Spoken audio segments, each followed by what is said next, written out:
ஆண்டவர் இயேசு கிறிஸ்துவுக்குள் எனக்கு அருமையானவர்களே, நம் ஆண்டவர் இயேசு கிறிஸ்துவின் நாமத்தினால் உங்கள் அனைவரையும் வாழ்த்தி வரவேற்கிறேன். பிரியமானவர்களே, தன்னை பற்றி ஒருவன் தம்பட்டம் அடிக்கிறான் என்றால் அவனை விட ஒரு அறிவிலே இந்த உலகில் இல்லை. கிறிஸ்து இயேசு உலகம். பிரியமானவர்களே, பொது காலம் 11வது வாரத்தில் வருகின்ற வெள்ளிக்கிழமை நாம் என்று இருக்கிறோம். இன்றைய வாசக சிந்தனைக்காக நம்ம கொடுக்கப்பட்டிருப்பது முதல் வாசகமாக புனித பவுல் கொரிந்தியருக்கு எழுதிய 2ஆம் திருமுகத்திலிருந்து நமக்கு செய்திகள் கொடுக்கப்பட்டிருக்கிறது. நற்செய்தி வாசகமாக மத்தேயு நற்செய்தியிலிருந்து செய்திகள் கொடுக்கப்பட்டிருக்கிறது. இதிலே புனித பவுல் கொரிந்திய திருச்சபையில் இருக்கின்ற மக்களை பார்த்து சொல்லுகிறான்.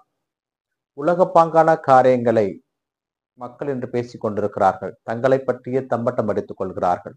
நானும் ஒரு அறிவியலியைப் போல, ஒரு மதிகேடனைப் போல, நானும் அவர்களைப் போலவே பேசுகிறேன் என்று புனித பவுல் தன்னுடைய வலிகளையும் தன்னுடைய வேதனைகளையும் கிறிஸ்துக்காக அவர் பட்ட பாடுகளையும், எத்தனை முறை கடல் சிதைவிலே, எத்தனை முறை கல்லடி, எத்தனை முறை சாட்டையடி என்று தன்னுடைய வேதனையை இங்கே பகிர்ந்து கொள்கிறார்.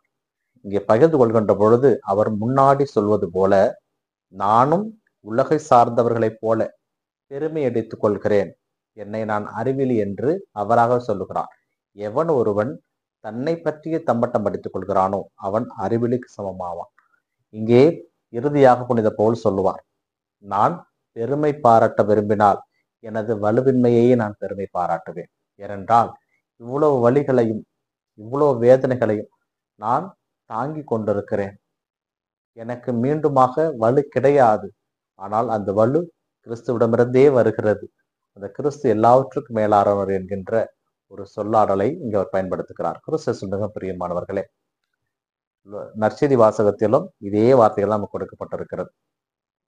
நீங்கள் உங்களுடைய செல்வத்தை இங்கே பூமியிலே சேர்த்து வைக்க வேண்டாம். நீங்கள் பூமியிலே சேர்த்து வைத்தீர்கள் என்றால் இங்கே பூச்சியும் துருவும் அழித்துவிடும். உங்கள் செல்வத்தை நீங்கள் விண்ணுலகில் சேர்த்து வையுங்கள். அங்கே திருடன் திருட மாட்டான், யாரும் கண்ண விட மாட்டார்கள் என்று சொல்லுகிறார்.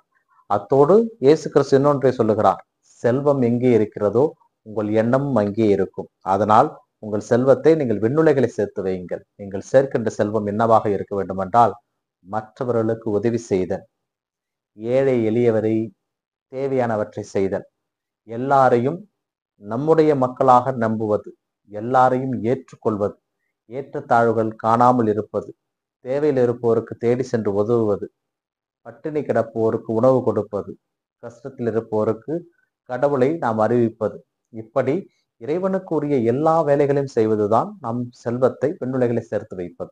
இறுதியாக கடவுளுடைய நியமங்களை கட்டளைகளையும் நாம் கடைபிடிப்பது. இதை அனைத்தையும் நாம் செய்வோமானால் நம்முடைய செல்வம் விண்ணுலகத்திலே சேர்த்து வைக்கப்படும். நம் எண்ணமும் அங்கே இருக்கும். அதை நாடி தேடி செல்ல தேவையான ஆசிரியை கேட்டு ஜெபிப்போம். இந்த நாள் உங்களுக்கு இனிய நாளாகவே அமையட்டும். இறைவன் இயேசு என்றென்று வாழ்த்து பெறுவாராக. ஆமேன்.